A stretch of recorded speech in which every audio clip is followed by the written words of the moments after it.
और चलिए इसी बीच राजधानी बिलासपुर से बड़ी खबर मिल रही है, आप तक पहुंचा दें। आबकारी घोटाले में आरोपी अनवर ढेबर को हाईकोर्ट से झटका। जी हां, गिरफ्तारी और एफआईआर रद्द करने की याचिका खारिज कर दी गई है। अनवर ढेबर ने अपनी गिरफ्तारी को बताया था अवैध। सुप्रीम कोर्ट की गाइडलाइंस का दिया था हवाला। राज्य सरकार ने कोर्ट में कहा पहले ही 2 बार खारिज हो चुकी है जमानत याचिका। हाईकोर्ट ने अनवर की याचिका को बताया है निराधार। उस वक्त की बड़ी खबर है, जानकारी राजधानी बिलासपुर से आप तक पहुंचा दे। आबकारी घोटाले मामले में आरोपी अनवर ढेबर को हाईकोर्ट से बड़ा झटका लगा है। गिरफ्तारी और एफआईआर रद्द करने की याचिका खारिज कर दी गई है। अनवर ढेबर ने अपनी गिरफ्तारी को अवैध बताया था। सुप्रीम कोर्ट की गाइडलाइंस का हवाला दिया था। साथ ही साथ राज्य सरकार ने कोर्ट में ये कहा था कि पहले ही 2 बार खारिज हो चुकी है जमानत याचिका।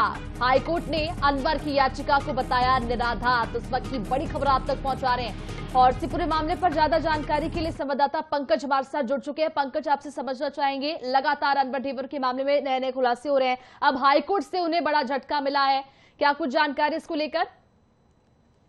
जी बिल्कुल, आपको बताना चाहता हूँ, छत्तीसगढ़ का सबसे बहुचर्चित जो शराब घोटाले के मामले में लगातार जो ईडी के द्वारा कार्रवाई की जा रही है, जिसमें जो तत्कालीन महापौर एजाज ढेबर थे, उनके जो भाई हैं अनवर ढेबर, उनकी गिरफ्तारी की गई थी। जैसे ही उनकी गिरफ्तारी हुई है, इसको लेकर उन्होंने हाईकोर्ट में चुनौती दी है कि उनकी जो गिरफ्तारी की गई है और उनको रिमांड में लिया गया है, तो वो पूरी तरीके से अवैध है।